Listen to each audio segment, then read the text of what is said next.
Now, you were in the Marines. Mm-hmm. 2nd Marine Division. You were. Texas Where did you State go? Marines. Where did you go? Saipan, Pinyan, Okinawa, and then we were the first troop. After the bomb was dropped, I went into Nagasaki. I went in there whenever their bodies were still hanging from trees and flies swarmed them. But Bless your heart.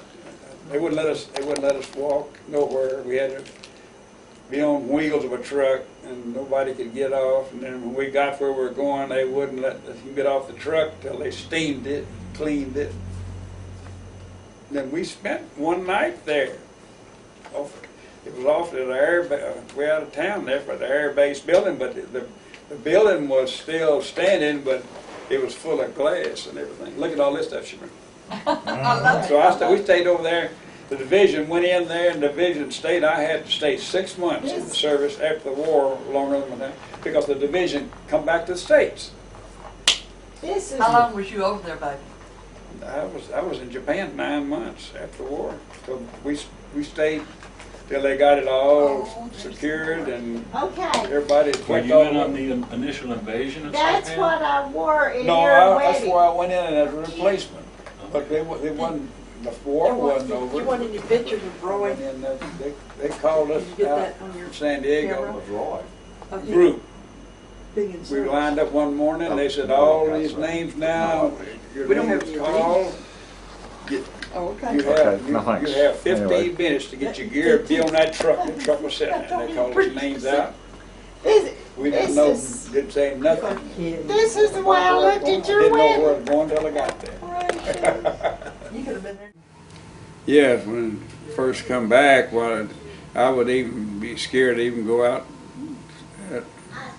Merle had an apartment over here in the Heights at night, and it got dark. I would walk outside and I would automatically start shaking because it would still take, at the beginning, I would think about what I'd gone through with. Yeah. And it took me a while, even though I got back home, before I would go out, just go outside. I wouldn't dare walk outside when I first come home because it would take me back right what I was doing at nights. And every time I went out at night, it was rough. Because we couldn't see our hands hardly before, and we'd go down road, and we all had code we used. If anybody come up the road, we had to challenge them before they got to us. We could hear them coming, and if they didn't give us the code, why then we would demand that they stopped, and I would report it back to the next guard, and he would report it on back to the headquarters, and then they would come down and light the air up, because to make sure that he was a serviceman, because we sure didn't want to shoot one of our own men. And once or twice they would speak English, but the code word, the Japanese could not use the word L, and so I would report what state is New Orleans in, and the code answer was Louisiana, because that was something the Japanese couldn't say. And if they couldn't give that, well then I wouldn't dare let go any farther. I would put myself in a position in case I would keep talking to make sure that he didn't come any close. We'd get the command back to headquarters. And what happened, the boy told me later that he had went off earlier that afternoon to visit another union, and he went to a theater with him, show. And he was just trying to get back to his headquarters. Oh. And so that's what, so you go down one of those roads at night, they give you your rifle and 5 rounds of ammunition, but they would tell you don't put it in don't have your rifle ready before you can put it in a second. But I loaded mine. What was their reasoning for that? They didn't want me shooting into somebody innocent, you know, coming up the road. Well, yeah, but if it wasn't an innocent guy, But that would, yeah, you know. well, but you know, a lot of those Japanese could speak certain words just as plain as American did, because they even give them some schooling on it, but they could not pronounce any word with an L. They'd try it, but they never. Well, matter of fact, they didn't even know nothing about Louisiana and New Orleans. They didn't know nothing about that either. But it was that was a code word that we had every night. It'd be a different one every night. Wow. How long were you over there?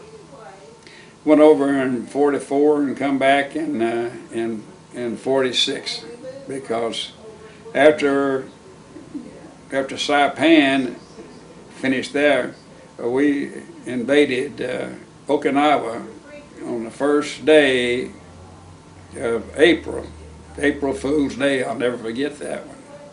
And so we made, one unit of us made a fake landing at the north end of the island.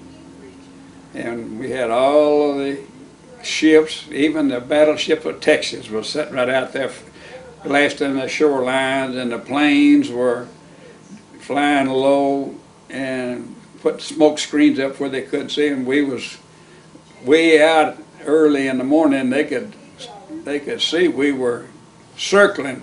We always circled to get every unit ready to go, and they all went in at one time. Well, this was a fake one, fake landing. It made it so real that we started in, then they started throwing the smoke screens because they couldn't see us, and they were bringing every Japanese from the south part over to that hillside. It was kind of hilly to get in there, and the report come out that they were, all of the Japanese was coming over the hill. They was moving their entire force to meet us. But just before we got about 300 yards of the beach, we made just a U-turn and went back out. And they were shelling the ships, battleships, cruisers, planes. They were tearing them up on the beach over there. And when we got back to the ship, well, the real landing went in at the air base, about a couple of miles south from where we were. And then after we got her back aboard ship, they gave us a report that they had already went into air base, took the air base, and didn't lose a man, because everybody had left. Everybody had gone to the other end. So that was a fake landing that really paid off. Good planning can make a big So we difference. went on. So part of the unit went on back up and went in up at the air base where they come in. But we was in the 8th Marines, and we went into Ashima, was an island about 5 miles between Okinawa and Japan, and they had a radar. Japanese planes were coming in there low where the radar couldn't pick them up, so we had to take that island to do away so we could put a radar system up and check their planes as they were coming in. And then some of the troops, and that was one, Ernie Powell, he was there. He got killed. He was a newsman. He was one of our greatest newsman in the United States at that time, and he was over there. And the unit went in on one small island. We was on a smaller island where we hit, but he got killed over there. And we secured when most of the servicemen though had left that island, we went on at night and went on over to Okinawa. So after we was making all them fake landings and that night come in, well, they left. We wasn't very many there when we got there, and then we went back and went ashore. And I was in this motor transport, second, we were attached to, B company, we were attached to the 8th Marines. Wherever the 8th Marines went, we went. Don't care wherever it was, we supplied them. There was, and so we went in, kept our trucks loaded, and we supplied them all the way till I finished the war, carrying them supplies, food, and I was very fortunate. I did not have to go to the front lines but one time. One time there, we had a Jeep, a radio Jeep had run on one of the mountains there on the hilltop. They took it in the morning, but the Japanese would usually drive them back down below that hill at night. They come in with suicide attacks, you know, so they'd have to back off. And so after they Jeep out there had run over a mine, and they sent me and 2 more boys with a wrecker up that hill, and we got to in the Jeep. They'd already backed up. It was between the front lines and the enemy. So we backed that wrecker down just a little cliff. 2 boys, they got the cable out and dragged. He had one line, I dragged. We'd crawl on our bellies, and we went through where the Marines was. They was started and crawled onto that Jeep. And they would holler, and the officers were reminding the boys, don't shoot them Marines. They're after that Jeep. Don't watch what you do. Don't make a mistake. We was crawling, see, we was head of the line. And we hooked onto that. Going up there, there's a man laying there on the left. As I was crawling along, I had to crawl along the side of him. And I thought he was already dead. And he just raised that one arm was gone. He took the other arm and raked the flies off his mouth. And I'll tell you, that was pretty rough. And so and mines that they had already, you know, deadened them, but they were still laying there. All around. We crawled through them, hooked onto that Jeep, and pulled back. But on the way up there, before we started down, General, I think his name was Walker. He was in the Army. He was he was over there with a group talking, and when we come back, of course there was artillery shells going over us all the time. We were crawling, and you could hear them going over and over. And when we got back, they told us that he got hit by one of those shells. That he was the only general that got killed in World War II. Wow. He was a 4-star general. But he was there with military, some Marines, and they were checking the conditions, and he died right on Okinawa. You take history back, that was in 45, January. I met April. So we stayed there until we completed that for us, and that's when we'd go out at night and guard duty. We would go out and surround our camp and crawl out, crawl in a hole, and you could hear the Japs talking. They'd be hollering down around,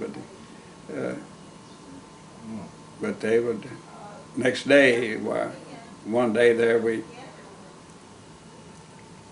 was all eating lunch, got in line. And so you see, most of your military, when you went in combat, you had a bag pack, a uniform you carried on your back. And one of the boys in line said, "Oh shoot, I smell a Jap." And so everybody started looking around, and one of them was in our line in a Marine uniform with a cap. And when he turned around, they looked. He started running, and he ran out, and they shot him before he got a cap. But he was already in. He was in our line to eat food. Now that's how bold they would do, because he had on a Marine uniform. So you didn't ever know, you know. But it was. I went through a lot, because you didn't ever know. From one night to the next, we would get our area fired on, but we had a cat, big cat, that it dug holes. It pushed out, just gutted, went down in dirt just pushed out. What they'd do when they'd come in there with a truck loaded to go to the front lines, they'd drive that truck off in that hole. It's where push your dirt up and back, where it wouldn't, a shell wouldn't hit it. You had to have a direct hit on it. And that's how we was that close to the front line. So, so it was pretty. Even though you wasn't in the front headquarters, but our artillery that was firing for them was back of us. It would come over our heads. Their artillery was going over our heads one way, so a lot of times they would fall short in the air, but we were always underground. And we didn't know. You hear it coming, you could hear one coming, and as long as you could hear it coming, but you'd always want to hear it go off. They said, go off, and get sound pretty close. And one time it hit in our area, and my buddy that was in my camp got hit. But I was that night he got hit. I was out on the guard duty and while I was just getting dusk to dark that same night, I would set my feet in the hole, and I happened to look, feel, and I seen 3 tracers. Boom, boom, boom. I didn't hardly get my head down till they went sip, sip, sip, and they hit a tent right behind me. I'd have got 3 of them if I hadn't ducked. Now he could see me. He's far enough that he knew it, but he had a tracer. Bullets, 3 of them. I could spot them, but I didn't. I just sat there, feet. I just ducked in head first. And I didn't get my head down to go sip, sip, sip. I could hear them right over my head. Goodness. So that's some pretty close. Too close for Pretty comfort, close. for sure. That's, Yeah. So you don't get over that. You don't get over that for a long time. no, that's, Yeah, but you think a lot of those fellas on the front line we would pick them up, they'd come by the air, and one of them said, I prayed to get hit. I just said, I wanted to get hit because I couldn't take it no longer. But I didn't want to get hit. Which he got hit in the shoulder or something. He didn't, just wounded. But he would say, he had been up there 3 days straight. And said that's rough. Especially there. Pacific was real rough because the Japanese they would pull banzai on you at night. All of them come in. You hear them hollering, they'd just keep running. Coming in, suicide. And so one night while I was at Camp Pendleton, before I went over, they had one unit of colored all colored. Every man in it was black. Well, see, they sent them in to replace one unit had been up on the line there on Saipan. They'd been on the front lines 2 or 3 days up there, and so they sent this unit in just before it got dark, where they could get up the hill to relieve these Marines that had been up there, and they were so scared. But they shook. One or two Japanese got into the camp, come in on them up and started shooting them. Well, those colored boys throwed up their rifles and they come down the hill just a running and running and running. They didn't even stand to fight. They were so scared. Well, they disbanded that unit. They went to, from then on, they only worked on the docks, unloading ships. They didn't ever put them back in combat because they just, and the Marines had to take a hill back the next day that they took one day before. They had to go back and do it all over. But you know, if that had been whites, they'd have put them up front of foreign squad and shot them. But all of that colored unit, and there was only one unit that I know of that the Marines had, and they couldn't take it. But that happened on Saipan. Wow. Just So a lot that's more happening. anybody should have to go through. But then when the war was over, 2nd Marine Division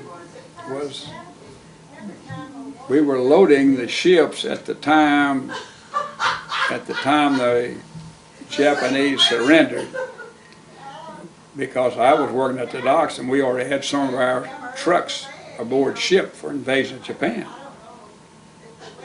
They was already loaded and pulled out. And we got them ready where when a truck went in, if it went underwater, it would still go. We would there was no fan running. Every wire that went to that engine, to the battery, was in a coated sealed casing where no water could get to that engine, even though it was under it.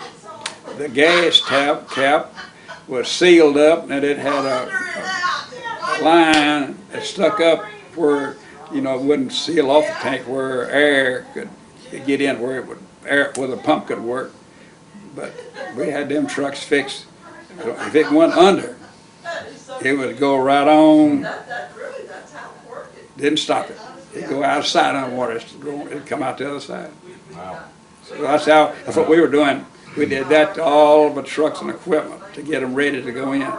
That's how those old, turn the windshields down and sealed off all the compartments underneath where no water could get in it to any part of the ignitions or wire. Wow.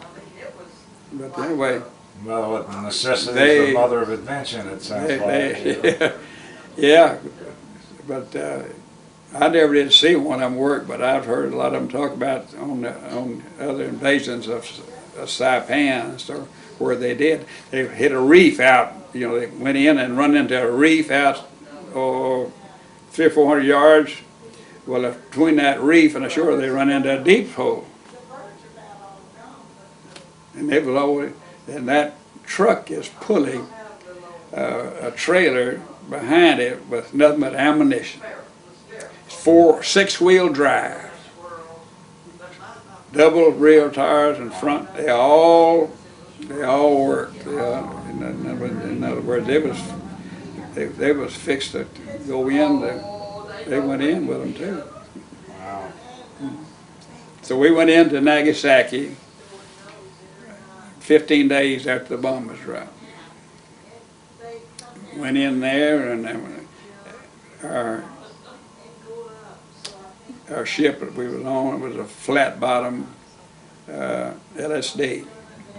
flat where they didn't want it to run in any mines that, you know, they, at that time, but they already had, the U.S. had this mine sweepers already going through the harbor before we got there. But because they knew that harbors was mined heavily. But we got in, you know, and when we got there, went ashore, wasn't a Japanese to be seen nowhere.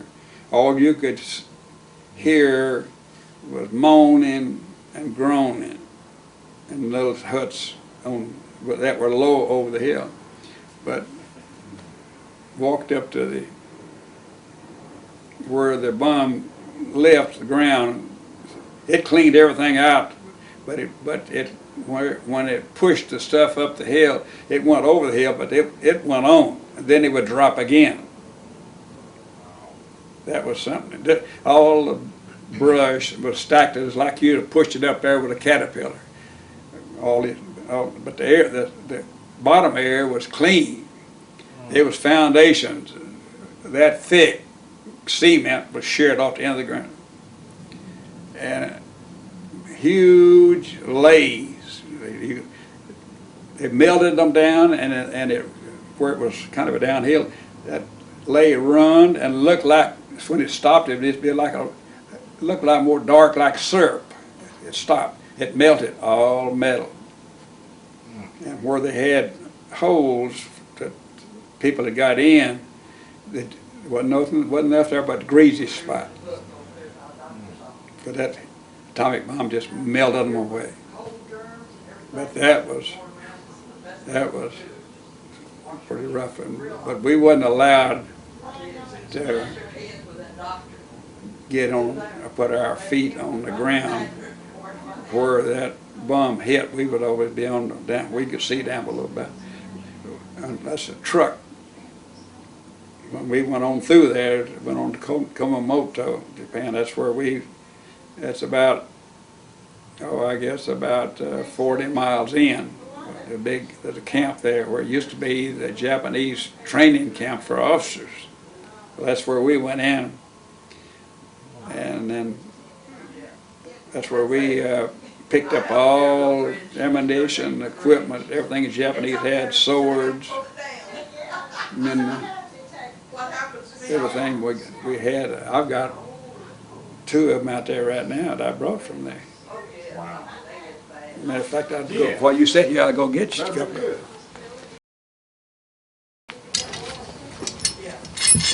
The history, it's rusted up there. That's on one page. Here is the whole history here, the generations. Reading that right through there was this sword here is over 500 years old.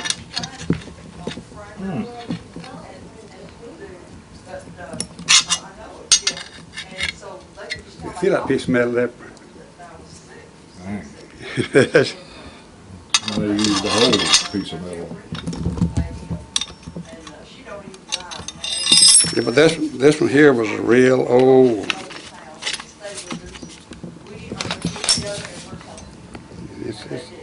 Indeed. This one Well, here it still works. This one's a better one. This one's better shape than that one because it's all together here. Yeah. That's real metal and everything. Yeah, I've seen just a little bit of the history on these things. They go way back. Mm-hmm. Yeah, this Tradition. one fellow was history of them. One fellow was telling me here that he saw an ad at one or two of the family histories that wanted them back, and it offered as much as $5,000 if they'd return them. But I never did have one of them check to see if that was one of them. No one they wanted. Which I've got the rifles, Japanese rifles. Here that I brought back, but we stayed there until the reason why we didn't get to come back for 6 months. We didn't get.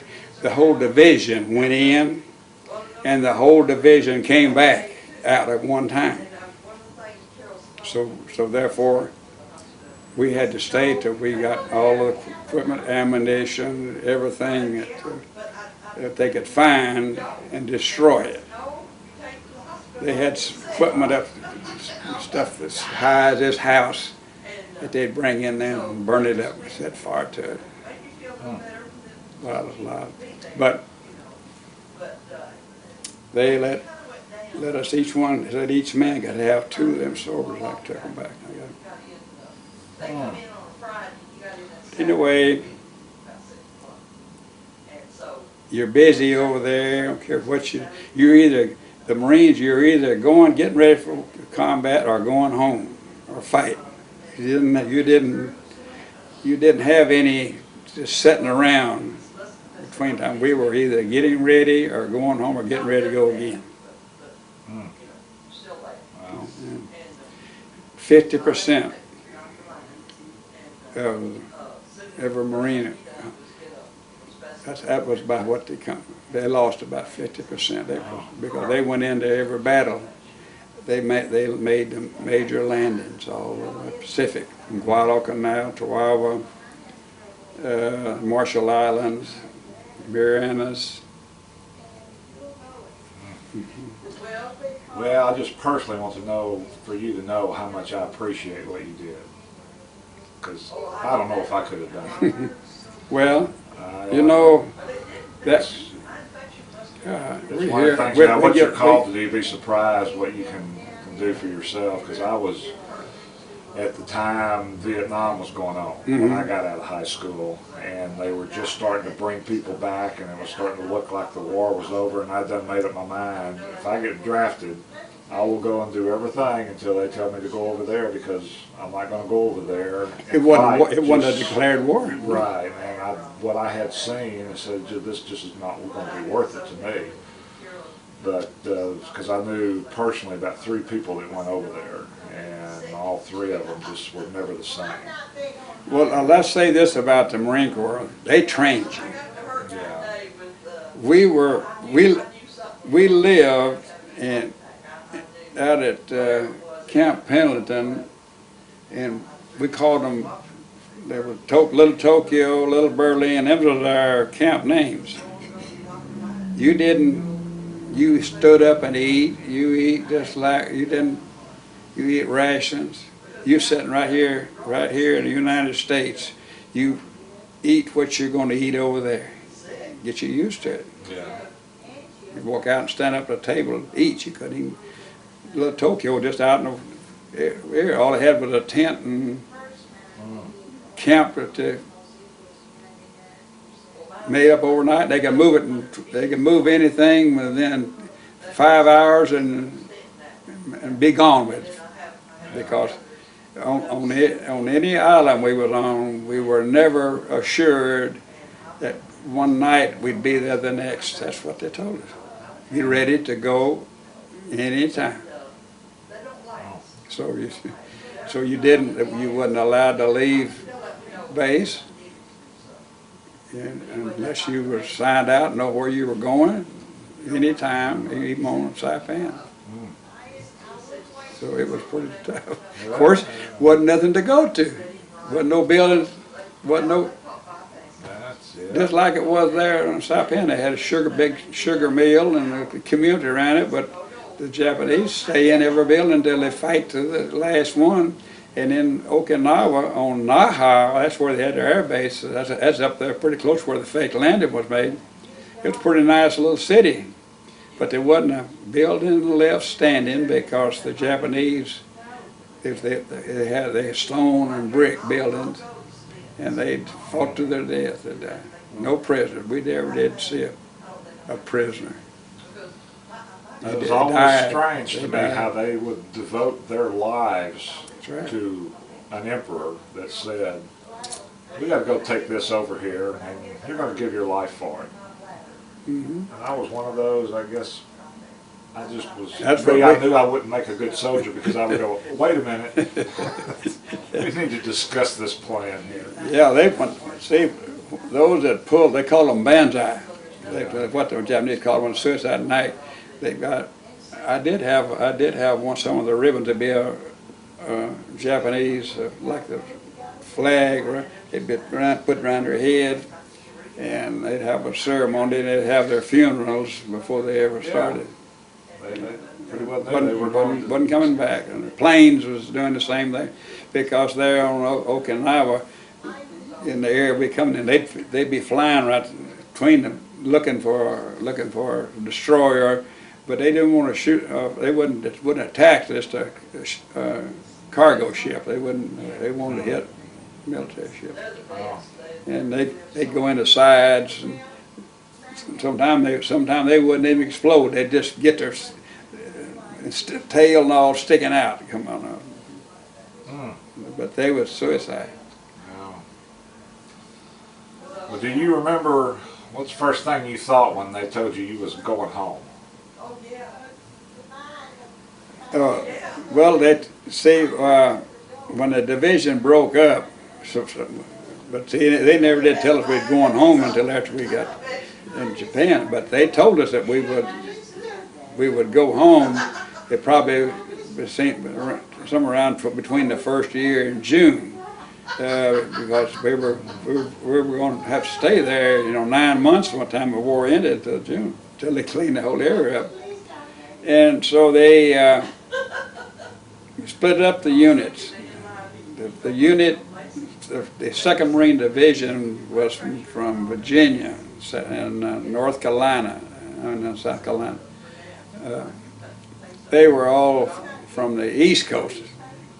Well, see, I went into San Diego, and these guys that were come in to join their unit since they started, well, they had to go back to where they were inducted to get so we split up. I went back to come home with the 5th Marine Division. It was formed in San Diego, but I went in, drafted, and went in. And I said drafted. I went in. They gave me a choice. They said, "We want to know what I wanted to get in, a Navy or Army." And I said Navy. Well, they put me in Marine Corps. It was all the same thing. So they always could tell you that the Marines never was drafted. You made your decision to go to Marines. Everybody volunteers step one step forward. They tell you, you didn't. We didn't select you. You selected us yourself, so you couldn't say nothing about it. But anyway, when they told me that I was in the Marines, I was in Dallas and World. We went down to go in. I told her. I said, "Well, I'm going to go and do the best I can, but I don't guarantee." At that time they was really slaughtering them over there on Guadalcanal, and through that early part of the war, they was talking about how many of them was killed. At that time they would say 50% would be killed going in, and so I didn't. But they told us where we were going, Japan, and we were going to be there. They said approximately 6 months, but they said, and then you go home. But that's when they told us we were going to go home. but there was guys in there that had stayed with it from the whole time they enlisted, 4.5 years or 5 years. They finished it, and they're still staying with it, and they didn't go home until I did. So now you can think I had a hard time. Just think they went through everything. They went through all of them. Some of them had malaria, still had it, and then they didn't send them home. They stayed right with it. But it was. Well, some men are just born soldiers. Some Yeah. people, that's what they. That to me is kind of what our police force, the police officers, are in the area now, because you have to have a certain mentality to be a good one. Yeah, there was some men that went in. They had served in the Marine Corps way back several years ago. They were 37 years old when I went, and they would serve time when it was just a few in the Marines. They didn't have divisions. They just had just had, you know, what they call small units, they called them, in different ones. But they never did mention a division at that time, because they wouldn't, because they just went into, in South America, you know, where they always went into combat. Well, But if you would just tell me just a little bit about this book here while I got you. this is the history of this division right here. They were in eight different battles during the Second World War. Went from beginning on the Marshall Islands to Guadalcanal, and even all the Marshall Islands was Saipan and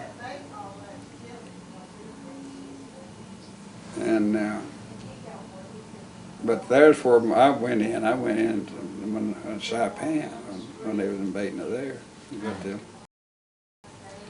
But Marine Corps fought all the way from Hawaii, from there, and when he went into Japan. But this unit here, the 2nd Marines, had more operations, eight different combats, islands that they took. And so it's known to be the best one. Of course, right now, they got some of the 8th Marines over, 1st Marine Division, but a lot of them were the 2nd Marine Division that's over now, doing all the fighting. But they were 5 divisions in it. They built up from 1 to 5 during World War II. So, but now they've just got down to 1st and 2nd. Now they got down to 2. And Yeah, I'm starting to find out not quite enough. no, and now they don't have enough. But what's happened? A lot of them are getting out now. It's even made career because they've already served 2 duties over there now, and going back for the 3rd. So a lot of them are getting out. I understand from whenever I hear report, they're dropping out, but just because they thought they've had enough of it, and they're not going to. They just keep sending them back in. Everything right now, everything over there, they got the Marines going in. Yeah, it's a mess for sure. But this is a history right here of all that's got over here. Follow me. Yeah. This is a story of the 2nd Marine Division in World War II. And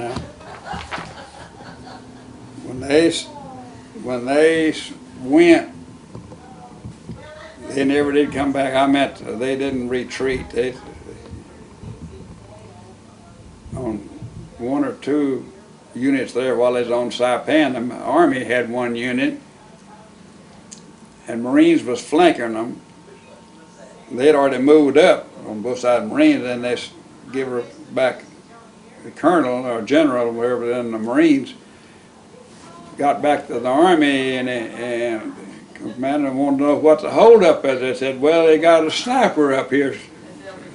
He said, sniper, hell, you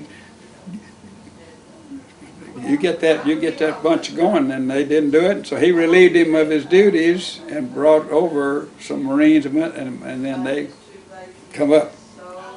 But they were holding everybody back just because one sniper went up in a tree. They couldn't find him. Well, the Marines didn't. They may lose 1 man or get a man wounded, but they're going to get that sniper. You know, they don't stop. They just keep going. No. One guy's going. We were trained never to move 2 guys at the same time close together. If your unit was under scattered, one went and you didn't move to that guy set up in case one guy jumped up, you could get him. That's the way they moved, and they do it all day long. And they kept going. If they run into some Japanese, they was hand-to-hand fighting. Gosh. So that's the way they were trained. Just like you see some of these pictures here, this is what, way they fought the Japanese would be in these, all in underground stuff here. See, and they'd see his flame throwers, they would come up and stick a thing into a hole, and they'd keep it going as long as it would go until the smoke come out somewhere else. And then they'd know then where they were coming out. That's how they found out where they were going. And Saipan was nothing but a reef, solid coral reef.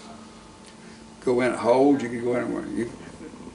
At the end of the war was over there, they went in and found them where they were all dead because they put the fumes in and the gas and burned up all the oxygen out of there, and then they'd die.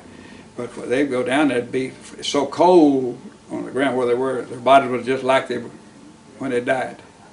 Cold, it's so cold down the bottom of those reasons. Golly. Golly. Well, what's the first thing you did when you got back to the United States? Well,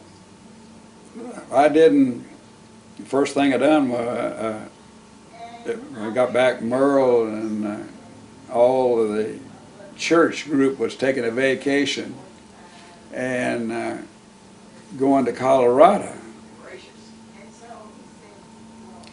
But we would join them up there, and we went in our car. But at night, they stayed out in the field. But at night, Merle and I went to a hotel.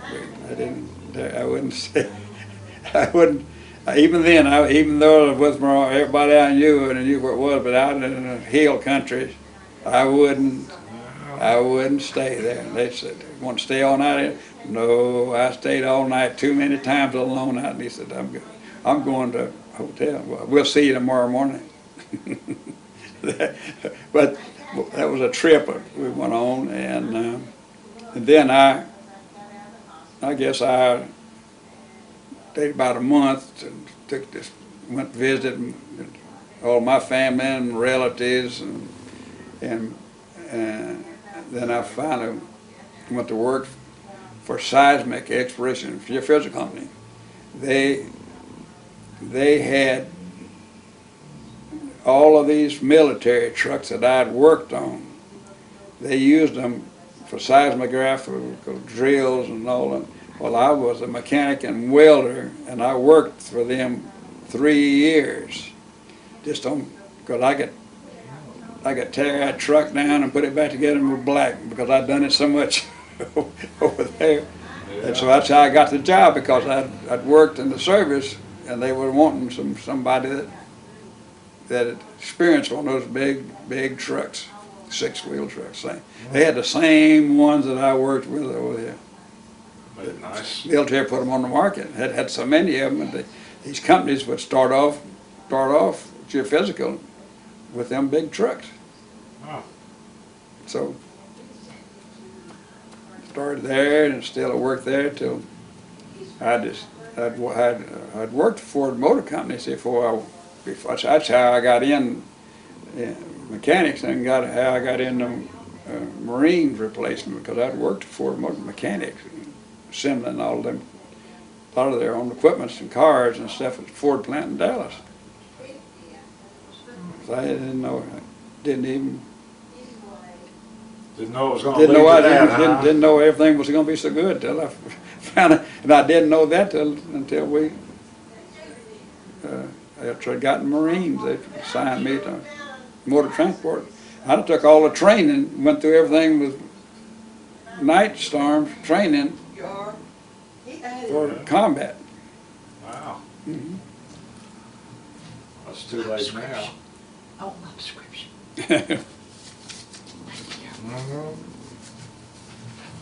So that's didn't never tell me what I was going to be in, not even when I was interviewed and when I was assigned. Well, I hear that's still the Army today. You went that training, night work, field work, go out and we could work 10 days straight on day problems and night problems, and then we would have 1 weekend off. Even going while I was training here in this country. I mean, you didn't loaf around. You worked day, you work at nights on night problems out in the field. So I knew what I was going into before I ever got out there. But Well, trips and not having to leave. even talking like this, it still comes back to me. You know, I appreciate so much doing it because I mentioned earlier is that I've known some people that just never could. you can't. talk You about never. those. You never forget it. Well, did you know Travis? Oh yeah, I knew Travis. And because there was one of the things about him that at the time I didn't understand very much because I was barely out of junior high school or so, because I remember he pretty well drank himself to death. Oh yeah. And I couldn't understand, so because we used to go over there quite a bit, almost seemed like 2 or 3 times a month anyway with my dad. And I mean, he was always such a happy-go-lucky fellow. His wife seemed so nice, just the kids and everything seemed so nice. I was, why does he drink so much? And it just never did make sense. And then started hearing about some of the stuff that he went through while he was over there. And I said, I'm curious. That might have had a whole lot to do with it, because I can see why somebody would want to drink and forget some of the stuff that you would see in this kind of Yeah, situation. Gilbert and Travis, they was on the Charles Osborne, and they were in Okinawa when we were, because when we went by, because Merle had already wrote me and told me that what ship they were on, and even the name of the ship. And when we come in from this Hiroshima, we were fixed to go in. They were all lined up on there, and there was a Charles Osborne. And I was going out and I asked for Gilbert Reeves. I hollered across, Gilbert Reeves, and they said, they pointed back down, but we was moving, see, and I asked Gilbert, did anybody ever come and tell him? And he said, no. I said, well, while you were anchored there, you remember when you were anchored there in the harbor of Okinawa? He said, yeah. Well, our ship come by there early in the morning, going, and I hollered and I got up on where they could see me by myself, but they all admitted that he was there, but I hollered my name out, but he said they never nobody would come tell him. Well, there's a lot of places Come on close. ships, yeah, that take you a while to find the guy. Yeah. Oh yeah, but Wow, that's it had this number. When I saw the number, because he had already given the name of the number of the ship. It's got 5. It was 521, I believe, or something like that. And I saw it pointed and anchored. All the destroyers there were sitting side by side. So I went to that one, but they admitted Gilbert Reeves was there because they were pointing back down, and found out he was working in the kitchen. And he worked nights, and so he's probably sleeping. See, he said bakery worked at nights, and but by them pointing down, yeah. that they knew him, but never did get to him. Yeah, how about that?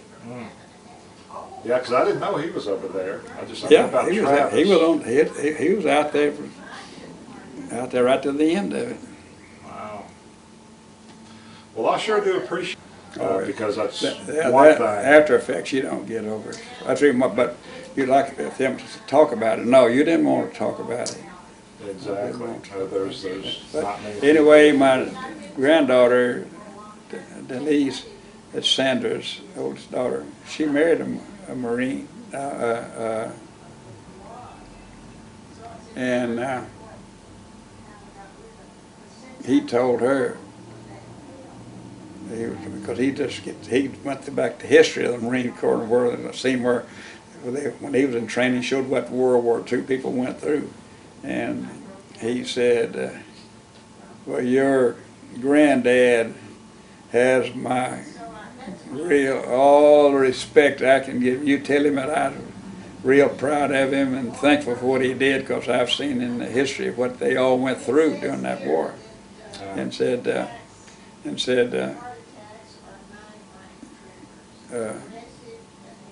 what he went through, we don't go through it nowadays. Yeah, we just, I have no concept. I mean, I can see pictures. A little luck, I'll get home to some sweet lady waiting back there for me. Well, you know, a lot of people may talk about George Bush, but I'll assure you, to most of the people, the boys that fought in World War II, and them Marines, when you find out what them Marines are going through over right now, we have sympathy for them, because they still live good, but they still have to go back over and put their life on the line 3 or 4 times, you know, go back and come back and then go back again. Well, that's what gets me. Now, if going over there and making and come back serving your time home, no. But when you send him back and he comes back and stays home for 30 days, and they send him back over again, odds are he's not going to make it back. Yeah. And I don't like that part about going into war, like they went into this and half-cocked. That's it. We went into war, but we was ready to go when we got there. We knew what we were going to run into. We didn't have to wait and get it, find out. We knew. Yeah. And so you could fight a war to win back there. And they fought to win, and they won. Not only in Marine Corps, Army, and Navy, whatever it was, they all was one unit. Just you might say Marine may brag a little bit, but the Army was right along beside of us. They went right with us. They was there, and you didn't ever hear no deserters. And they fought just like we did. Yeah, I think mainly all the services saluted the same flag when the day was over. You betcha they all were great. Navy, everything, even the Merchant Marines stuck there and they got carrying supplies. These ships were sunk out from under them, but they'd still go right. Them had made it, got back, went right back on another one, went right back again. So it was a time where everybody was fighting the Germans and the Japs. Yeah. And they were attacked, and there wasn't no turning back. Well, that's what's always impressed me about the American spirit, is that when as a group we put our mind to do something, They did it. can get Even done. civilians got busy, and women went to work. Everybody worked. It wasn't only servicemen working, they was working back here too. Yeah. Merle kept cookies and food coming all the time. When we get everybody in the whole unit got a package. They didn't get a package for themselves. They got one for everybody. If I got one, I opened it and we laid it out. Everybody enjoyed it. Yeah. Yeah. Because there wasn't nothing better than something cooked from home. Boy, I can imagine. You just imagine how good it was. Yeah. Well, I just wish. And I was still. one thing that I'll have to brag and think about the Marines, and they still do it today. The old saying, once a Marine, always a Marine, because each Marine took care of his buddy. In other words, whenever they were out on that line, they didn't work one man. The whole platoon would work as a unit, and they were all for each man.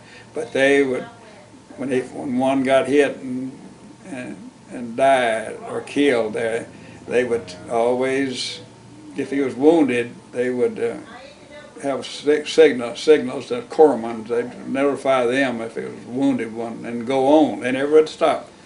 but if he was killed, they would take his rifle and stick the they had the launcher on it, stick it in the ground and put his helmet on it. That meant he was a dead Marine. But that was hard to go by. That's, yeah.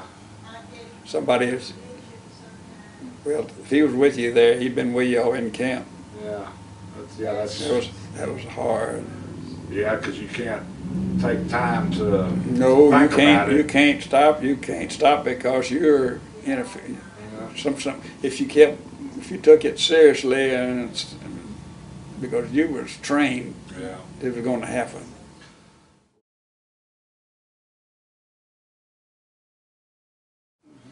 Well, they called in the Marine Corps during the war. They called the Marine women BAM. B-A, you know what they mean BAM? That's big ass Marines.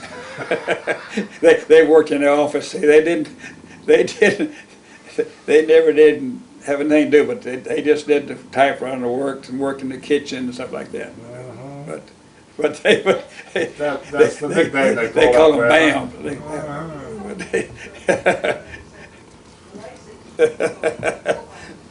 So that was an honor word to say. They wouldn't, because they didn't. Of course, they knew what it meant.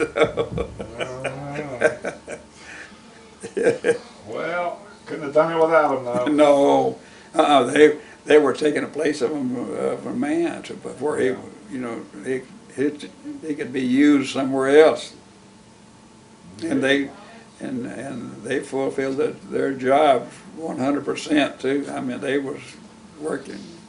Well, maybe we'll get to that point again, but the way this country's That's the only time we going saw a woman in the Marine Corps, not in the Marine, but it's in a hospital. They were nurses. You never did see one now. Yeah. in World War II out in the field. The only time they were there. Foreign. If you saw one overseas, she was tied in with the nurse department.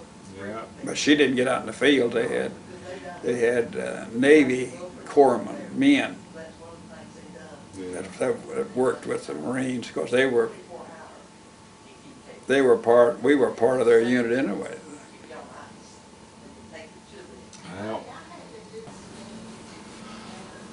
Well, once again, I appreciate what you had to do over there. Sorry you had to do it. Well, I think it was, I wasn't alone.